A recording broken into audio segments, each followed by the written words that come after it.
Hey everybody, we're at the state capitol. My name is Ben Clapper with Louisiana Right to Life, and Erica Inzina.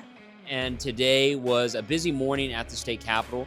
One of the bills that passed out of the House Health and Welfare Committee is Senate Bill 32, and Erica, you testified in favor of that bill. Maybe tell us a little bit about that bill and maybe why it's personal to you. The Senate Bill 32 creates a Perinatal Bereavement Initiative within the state. And it's one of those things that you don't want to think about a lot, but it's actually more common than we realize, and that is perinatal loss, whether that's due to miscarriage or stillbirth or in the aftermath of birth. And of course, it's devastating. And what I'm learning throughout this process is that in addition to having experienced it myself, so many more families are carrying the weight and the grief of that type of loss. So what this bill would do would be to provide more resources both to hospitals and to families who have experienced that.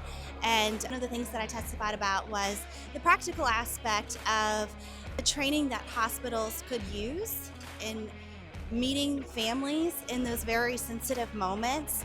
Oftentimes the hospitals are just moving at the speed of light, which is what they do and very important, but it's always the smallest little details that are so devastating and remain with the families forever.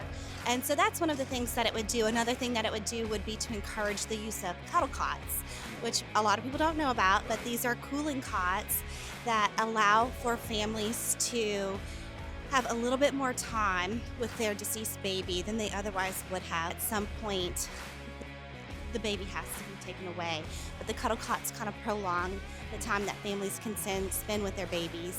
And it's anyone who has been the beneficiary of that type of technology has a lot to say about how important that is in recognizing their babies, their short life, and then also in making the few memories that they can.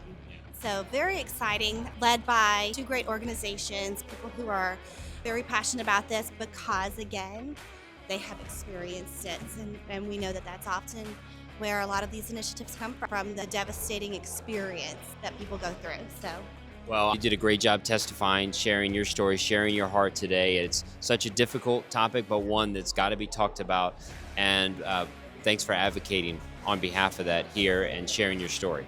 One thing that I shared too is that it's an honor too, because when we have babies that are lost at that stage, we don't have a lot of memories that we get to talk about with them. And so having that small opportunity to talk on their behalf and say their names and acknowledge their life and their impact is very sad, but also very rewarding. So. Well, and it's important that we advocate for these babies.